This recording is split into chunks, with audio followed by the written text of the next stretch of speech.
Coming up next is the Dr. Kim Taylor Show. Here's your chance to talk about what matters to you. Although you'll receive helpful advice from Dr. Kim, remember this is not to be construed as any form of psychotherapy, diagnosis or treatment, and cannot replace a therapeutic relationship with a mental health professional. You can reach Dr. Kim by calling 564-1290 or 866-564-1290. You can also listen live on the internet at drkimtaylorshow.com. Now, here's Dr. Kim.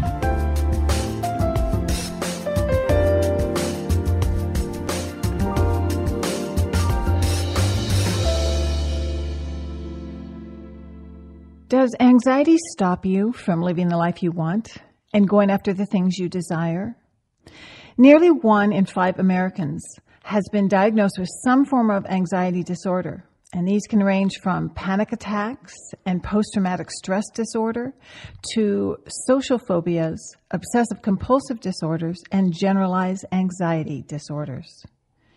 Simply put, anxiety is fear, but anxiety is normal. It's the butterflies you feel in your stomach before a big performance or a big test. It can show up in your body in a variety of ways. You can have excessive sweating, cold hands, diarrhea, an elevated heart rate, but it can also be difficulty sleeping, difficulty concentrating, and even having your thoughts get all jumbled. But what it is anxiety are symptoms that are telling you that you're feeling threatened and that it's your body's way of telling you, wake up, you have to get ready. Anxiety is an emotion that everyone experiences from time to time, and as long as you are alive, you will have fears. In fact, without our fears, we'd probably not survive till the end of the day because we wouldn't get out of the way when the horn honked behind us. But some of us get more anxious than others, and if it goes unchecked, then it can begin to run your life. When anxiety becomes so overwhelming that it interferes with your day-to-day activities and it keeps you from going places or doing the things that you really need to do, that's when you need to seek professional help. And today, my guest is Dr. Alice Boyes. She's the author of the Anxiety Toolkit. These are strategies for fine-tuning your mind and moving past your unstuck points. This book is about anxiety, and it explains how we get caught in this negative, fear-based ideas and these fear-based thoughts, and how we can break free. Many people, they tend to give up their dreams due to self-doubt and fear, but it doesn't have to be that way. So coming up this hour, we will be talking about how to move past old patterns and move into ways that help you to get unstuck.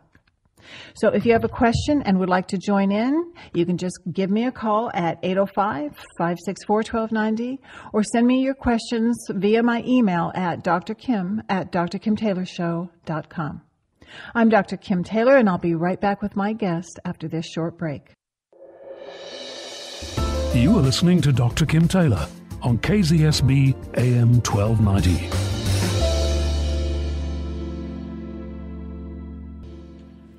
My guest today is Dr. Alice Boyes, and we're talking about her book, The Anxiety Toolkit, Strategies for Fine-Tuning Your Mind and Moving Past Your Stuck Points when Dealing with Anxiety. Alice Boyes writes the In Practice blog for Psychology Today, and her expertise in social, clinical, positive, and relationship issues, they have all been featured in numerous magazines and radio segments. She is originally from New Zealand, but she currently resides in Las Vegas, Nevada. Welcome to the program, Alice. Hello, thank you for having me. Let's start out by you describing what is the difference between having an anxiety disorder and being just anxiety prone. Yeah, so each different kind of anxiety disorder, whether it's panic disorder or post-traumatic stress disorder or generalized anxiety, has a specific set of diagnostic criteria that someone needs to meet to be diagnosed with that problem. So some people, most people who have an anxiety disorder can also remember being anxiety prone kind of throughout their life before it developed into a disorder. So there's some overlap between the two. But also occasionally you get people who develop an anxiety disorder out of the blue and don't identify as having an anxious temperament or having been anxious growing up. And then there are a lot of people who don't meet criteria for an anxiety disorder but identify as being anxious and have problems with anxiety. So how can people who don't have an anxiety disorder but do have anxious tendencies, how can they benefit from learning these cognitive behavioral strategies, which are really about your thoughts and changing your behaviors? Yeah, so cognitive behavioral therapy is the type of therapy that has been most studied and has the most evidence for it in terms of treating anxiety problems. And there are lots of ways that you can take those strategies that are used in therapy, that are used in for people that have really severe problems, and kind of scale them down and use them in a bit more of a relaxed way if you don't have an anxiety disorder but you just identify as being anxiety prone, or if you've, say, had treatment for an anxiety disorder but you don't meet criteria for the disorder anymore, but then you've still got there's some lingering issues with anxiety, which is something else that's really common. Do you know, in your book you talk about the benefit of taking an experimental approach to working on your anxiety. What exactly do you mean by this? Yeah, so there are a couple of different schools of therapy where researchers have done studies on the therapies, and there's some evidence behind the therapies, and they all have slightly different approaches. And one of the things that we don't know is what's going to work best for any one particular person.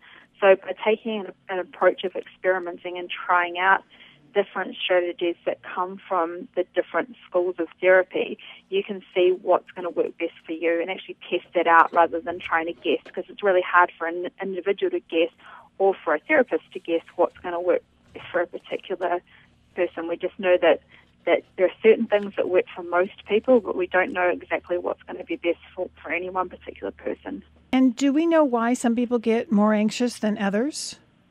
A lot of it is wiring. So, most traits are kind of on a bit of a bell curve where you have a lot of people in the middle, and then you'll have some people that are highly anxious, and then some people that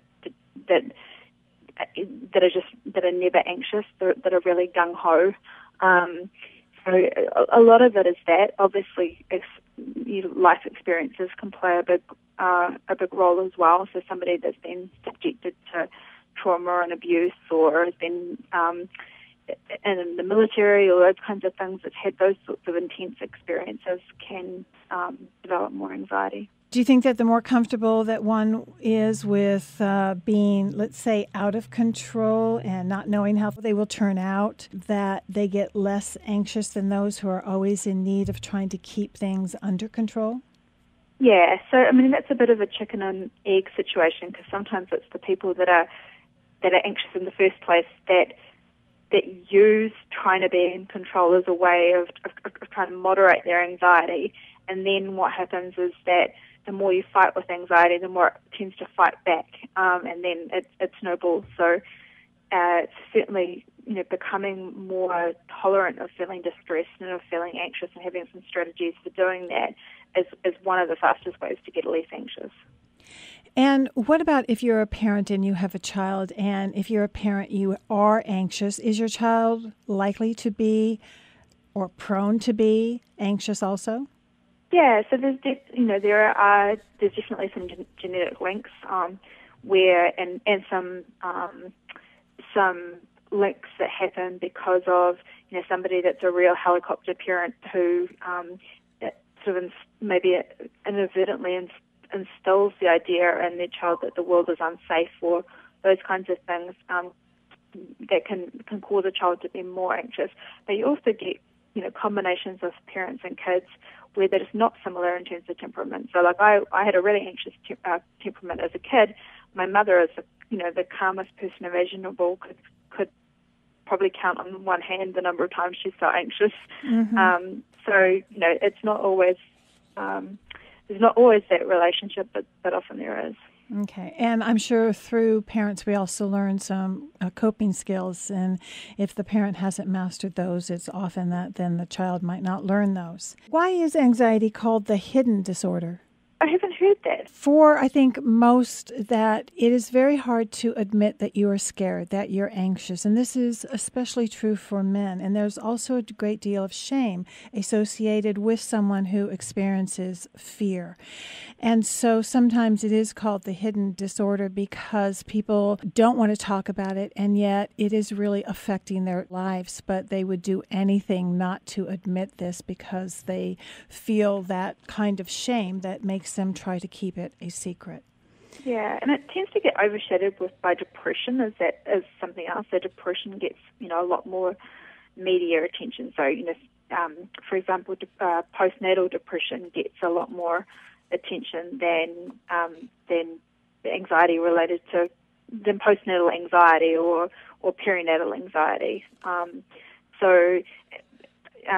Often depression and anxiety go hand in hand, but it's the depression that tends to be more talked about. Within your book, you also write a lot about the difference between rumination and worry. Can you explain that? Yeah, so this one's actually really easy. So worry is about things that might happen in the future. It's overthinking about things that haven't happened yet, whereas rumination is overthinking about things that have already happened. So, you might have an awkward conversation with somebody at work or a neighbor or something like that, and then find yourself replaying that conversation and, the shoulda, woulda, coulda type self-dialogue that people get into. So it's overthinking about something that has happened, rumination, overthinking about something that might happen, worry. So what are some of the ways that you can really identify when you are in this process of, this continual feedback loop and you can't get it out of your mind and you're ruminating? What are some things that people need to think about? Yeah, so some of the things are is just identifying the types of things that you typically ruminate about. So, if you're somebody that social stuff is really common. So, where social anxiety creates a situation where you have these social interactions and then you end up replaying them, replaying past mistakes that you think that you've made. So just kind of knowing what your common rumination topics are can be something that's really useful. So I know, one for me would be the social example, and also if I feel like I've wasted money, like I've done something stupid and I realized that I could have saved money by doing it a different way. Those are kind of two topics of rumination that come up. And what are some useful ways to respond to rumination? Yeah, so one of them is in terms of self-criticism. So self-criticism is like putting gas on the fire that is rumination. It's the fuel that keeps the rumination going for a lot of people. So ditching self-criticism and talking to yourself in a compassionate way is something that can really, really calm a ruminating mind. Also just using some mindfulness techniques to decrease your physiological arousal and refocus your attention can be useful. There's also just, it sounds overly simple, but just distracting yourself for a few minutes is sometimes enough to break that rumination trap. So all of those things are good, a good kind of core go-to strategies for dealing with rumination. So it sounds like what you're saying, that it is really important to identify it, number one, because that then gives you the consciousness to be able to then say, okay, this is what is happening to me, but now I have some tools and skills that I can use to kind of stop this process, and that it makes them more conscious rather than just allowing their brain to take over on autopilot. Yeah, exactly. So what happens is that people when they're ruminating or worrying often mix that up with problem solving. So people will often think that by overthinking about something, that what they're doing is working toward a solution. And one of the things that we know is that when you're ruminating or when you're in that worry spiral, it actually tends to make your brain foggier rather than clearer. So you're not likely to have an epiphany and come up with a solution about something. If anything, you're likely to feel more confused. So just recognizing that it's something that's unhelpful rather than helpful can be good. I think the problem that comes up for most people, and this is certainly something that I hear, is that when the voice in your head, that critical voice, is telling you that you are no good, or why did I do that stupid thing, or why can't I do it this way, that it's very hard to then switch it into a compassionate, kind, loving voice that kind of is self-soothing. So are there any tricks or strategies that you say that might be really helpful in turn from being so negative to turning it around and then being able to implement these positive strategies that you have just stated about compassion and mindfulness?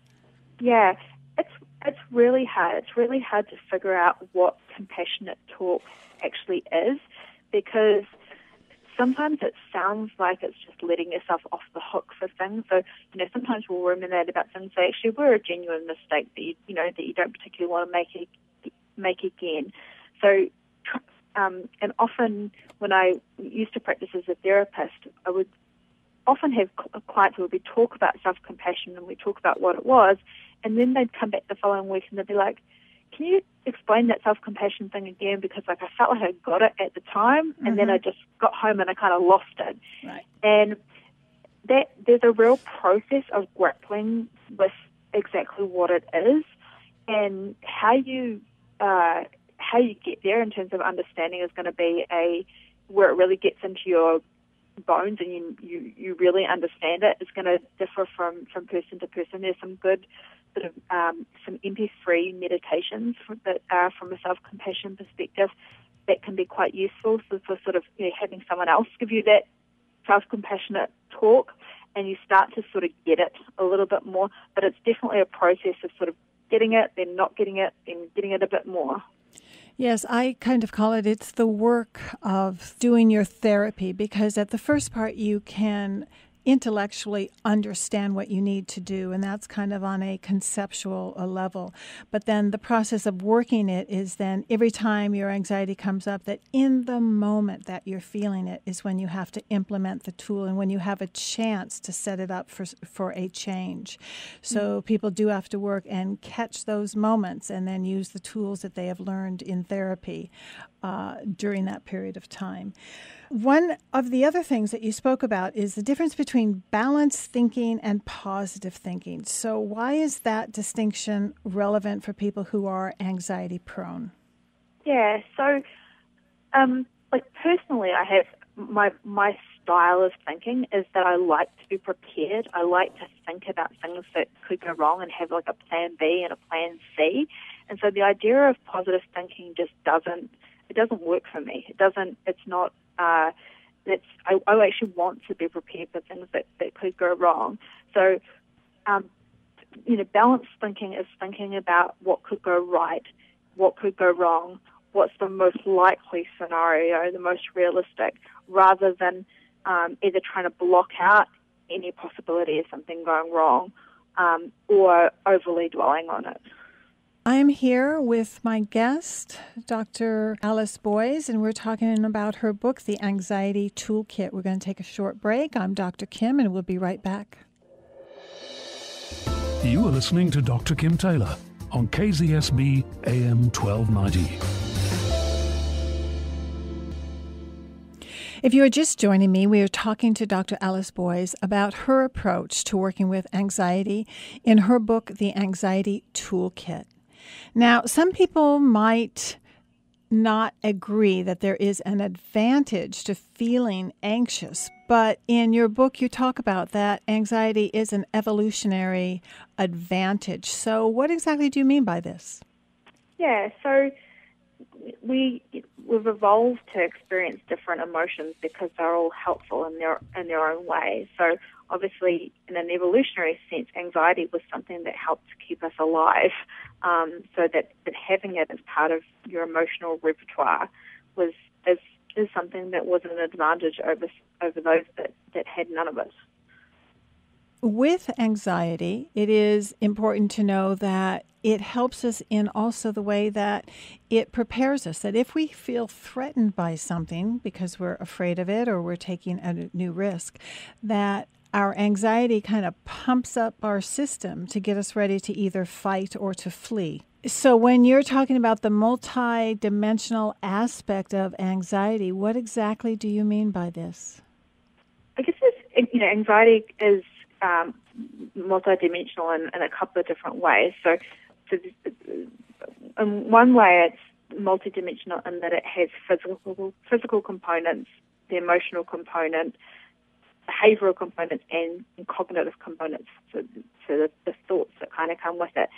But then there's another kind of multidimensional aspect to anxiety, and that if you're an anxious person, how anxiety manifests for you is going to depend on the other aspects of your nature. So somebody that's highly agreeable and anxious might end up sort of overcommitting to things because they don't want to ever say no to anybody, whereas somebody that's highly disagreeable and anxious might end up sort of shooting down other people's ideas or, always being the negative one in team meetings at work or that kind of thing. So you also want to understand the multidimensional nature of anxiety in terms of how it fits with your overall temperament.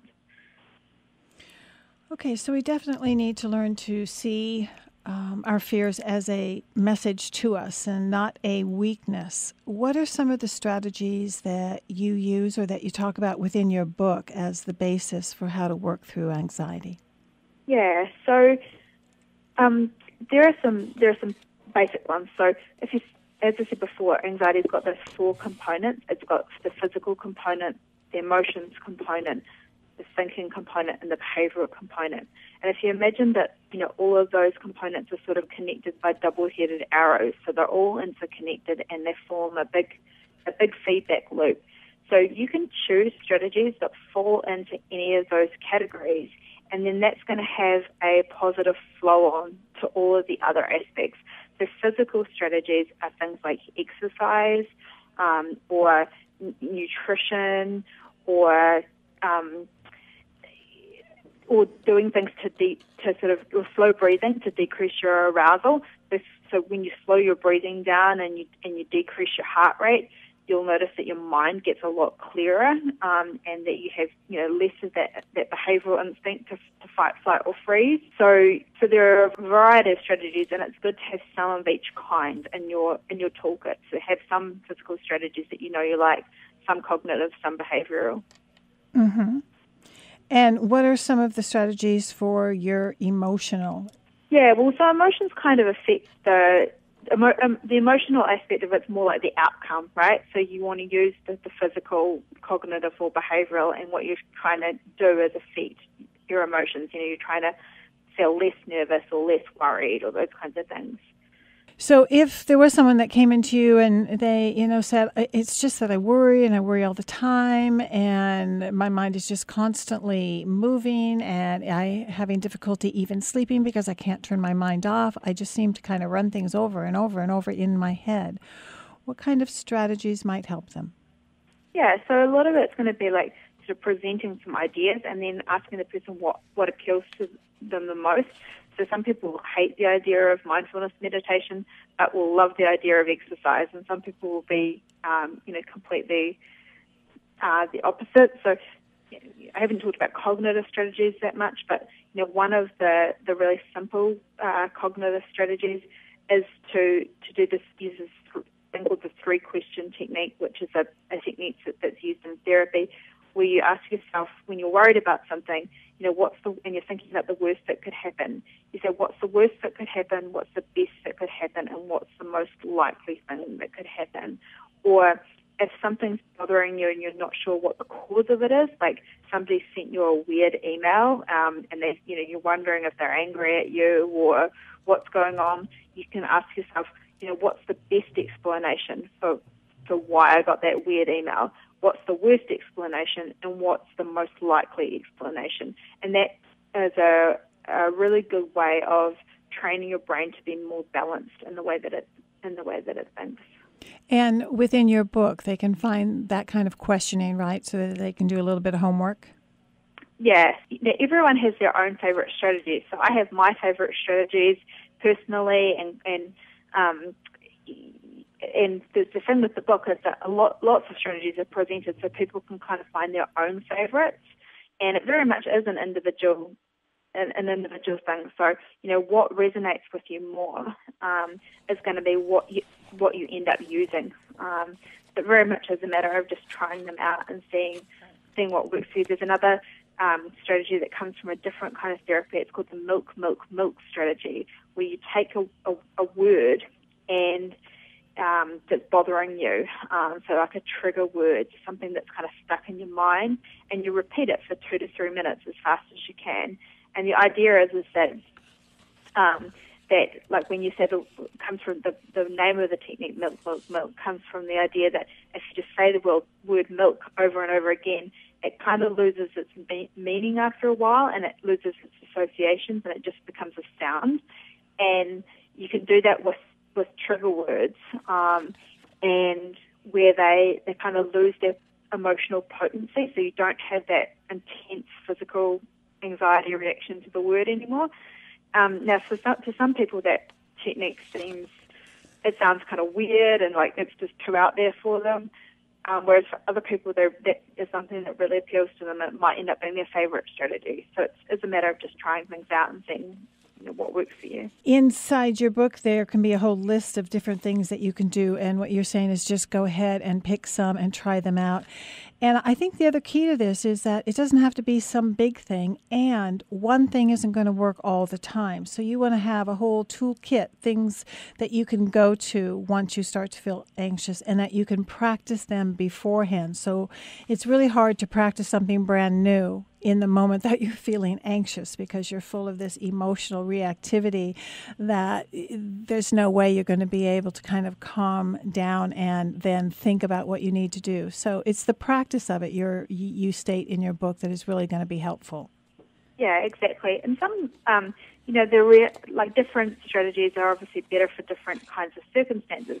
But also sometimes you just can't be bothered with certain strategies. There are some times where, like, even if meditation works really well for you, you just can't be bothered with it that particular day. So, it's good to have some other different types of strategies. And sometimes strategies will work well for a while, and then they'll kind of, maybe not work as well. So you do want to have a variety of things that that you can try, and that will fit into your lifestyle no matter what's going on. Because, often times where someone's anxiety spikes might be also a time that they're particularly busy, or they're going through some sort of transition in their life where they've got a lot of demands on them. And so you need to, over time, develop your favorite strategies, and then you kind of need to streamline them and get them to the point where they require the least amount of effort to give you that effective dose of them.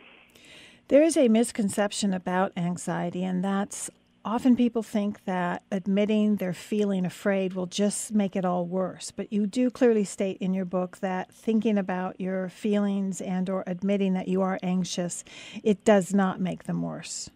No, anxiety is it's that part of anxiety is the urge to run away from things. And we know that the exposure, what gets called the exposure techniques, are probably the single most powerful category of techniques for dealing with anxiety.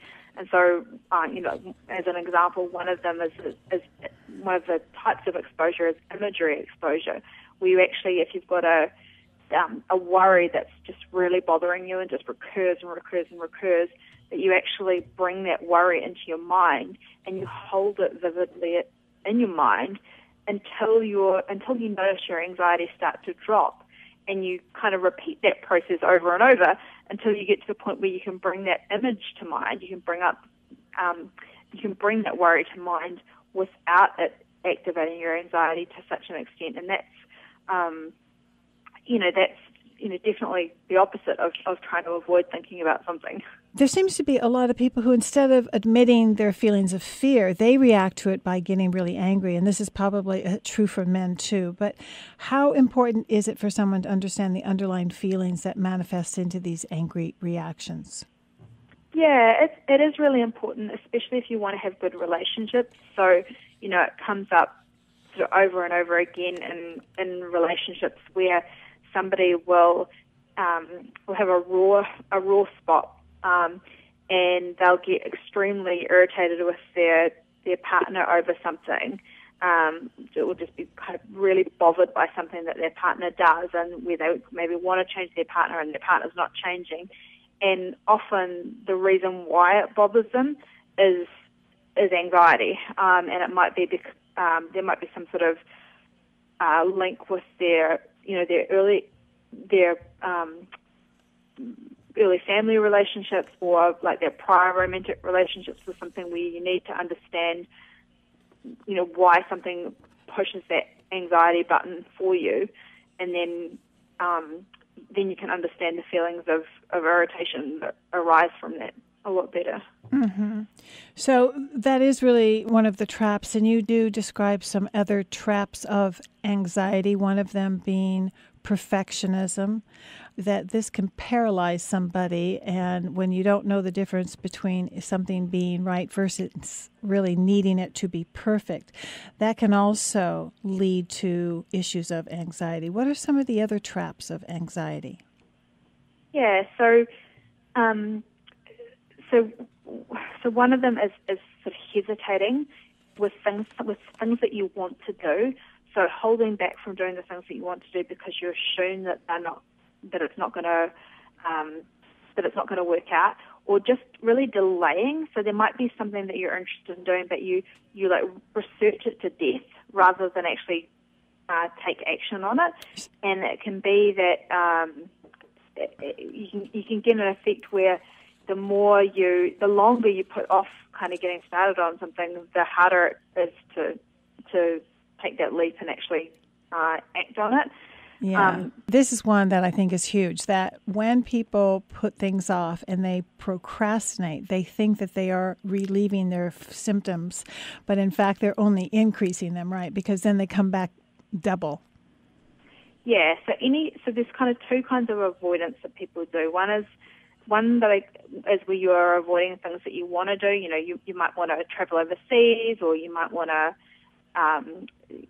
start investing, or whatever it is. And then there's avoiding things that you don't want to do, like when you have to have a difficult conversation with someone, and you need to do something, and you just put it off and put it off. And any kind of avoidance is really going to increase your anxiety, and not just for that one thing, but it also really destroys your confidence in yourself as a person. Like if there's lots of things that you are avoiding in your life, it's hard to sort of see yourself as a competent adult. And a lot of that is often anxiety-driven. These are all things, or what you describe as traps, that can even lead to more anxiety than you had in the first place. Yeah. Okay, we need to take a short break. I'm here with my guest, Dr. Alice Boyes, and I'll be right back after this short break. You are listening to Dr. Kim Taylor on KZSB AM 1290. My guest for the hour is Dr. Alice Boyes, author of The Anxiety Toolkit. And this book is full of helpful tools and strategies for dealing with your issues of anxiety. Let's talk about one of those that comes up, and it's school time. Kids are back at school. What are some tips for dealing with test anxiety? Yeah, so I guess the first step to test anxiety is actually to look at the evidence. So people's worry with tests is that they're going to fail, and often it's when you ask somebody like, well, okay, so you're worried about failing, how many tests have you taken in the past and how many of you have failed?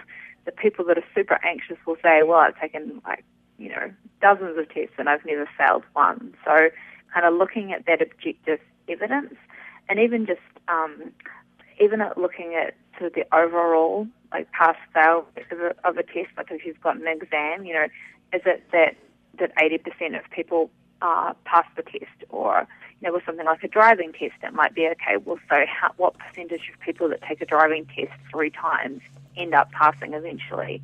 And even just sort of just kind of doing that basic math can help people if they're having an out of proportion worry where, we can help bring that fear of failing down, quite a few percentage points, and that can be a good start. Another thing would be asking yourself to imagine how you'd cope if you did fail. So when people have a worry, they often never really imagine like how they would cope if that worry eventuated, and it sounds kind of paradoxical, but it can be really useful to imagine like what you would do if you failed the test that you're worried about, or if your worry is something like that you might get breast cancer or something like that. Like actually imagining what, like in practical terms, what would you do if that thing happened? And people can be reluctant to kind of do that exercise, but it's a really good way to reduce anxiety. That is one of the things that we call in my practice playing the what if game, that we take it down the rabbit hole and we go, well, what if that happened? And then what if that happened? And then what if that happened? So that we do finally get to that point at the bottom that it is the question, well, would you survive? And when people can find out that they would, that they might be embarrassed or it might hurt or it might be hard for them to do it, but in the end that they will survive, then they tend to be able to decrease their anxiety, jump in, and get on with the process of doing whatever it is that they're doing. Yeah. Yeah. One of the things in your book is that people can go to it and find a lot of strategies, but what are some of your favorites about what you find that really help? Yeah, so doing something that you've been avoiding. So if there is something that can be really helpful. So sort of knocking something off the off your to-do list, whether it's often it might be something about finances, or it might be a conversation that you need to have, or if there's something you've been avoiding, often you won't really get relief from your anxiety until you tackle that thing that you've been avoiding. The other thing is just really going for a walk. It's such a simple thing, but often people will think that I don't have like half an hour or something to do that, but sometimes it's literally 5 minutes to the end of the street and back. And there's even some research that's kind of suggests that not only might 5 minutes be sort of okay, might actually be like the optimal amount of time for like improving your mood, especially if you can kind of get outside and get active for a little while. So those are a couple of favorites. Okay.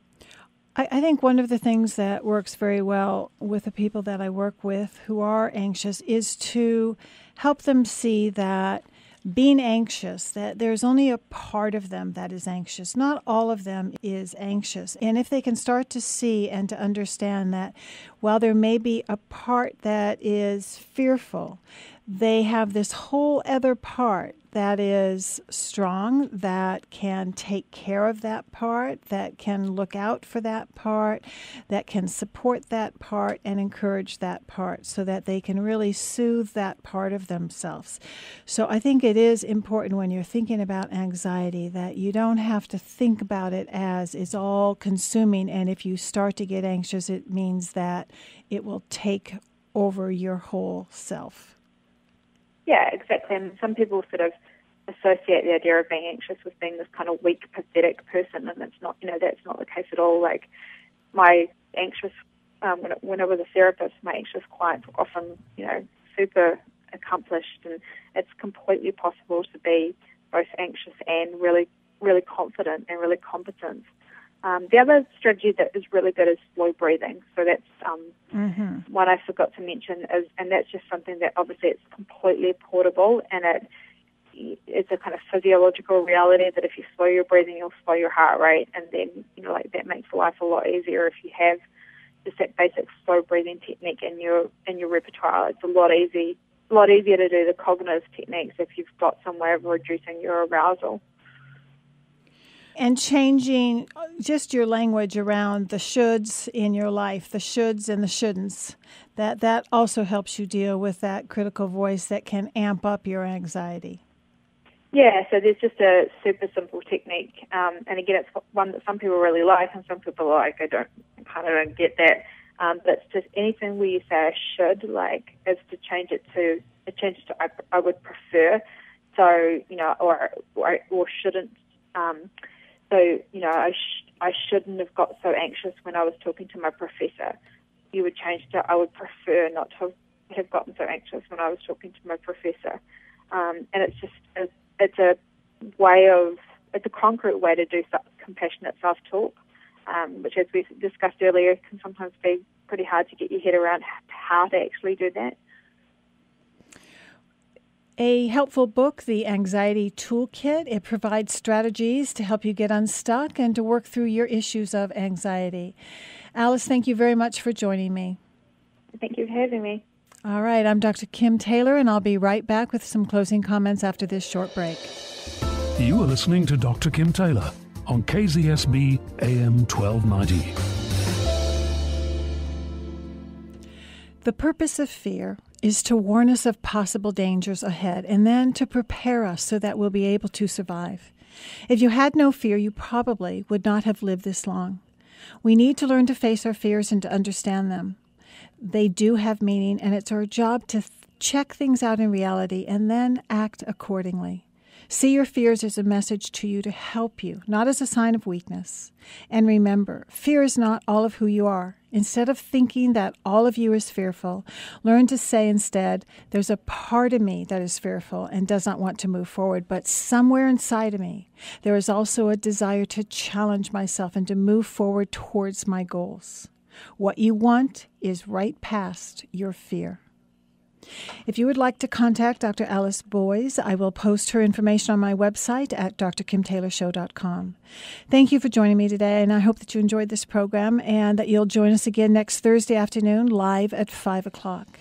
You can also listen to the rebroadcasts of the show Thursday evening at 10 p.m. and Sunday mornings at 9 a.m. right here at KZSB AM 1290. You can also find my past shows by going to iTunes and downloading the free weekly podcasts, or you can find them now on the YouTube channel. Just go to my website for the links. And of course, I love hearing from you, so send your questions and comments to me at drkim@drkimtaylorshow.com. Be well until next time, when I will be right back here on Thursday. I'm Dr. Kim Taylor, and until then, remember, nobody else has to change in order for you to feel better. And only you can decrease your feelings of anxiety and learn to understand and manage the symptoms. Take care until next week.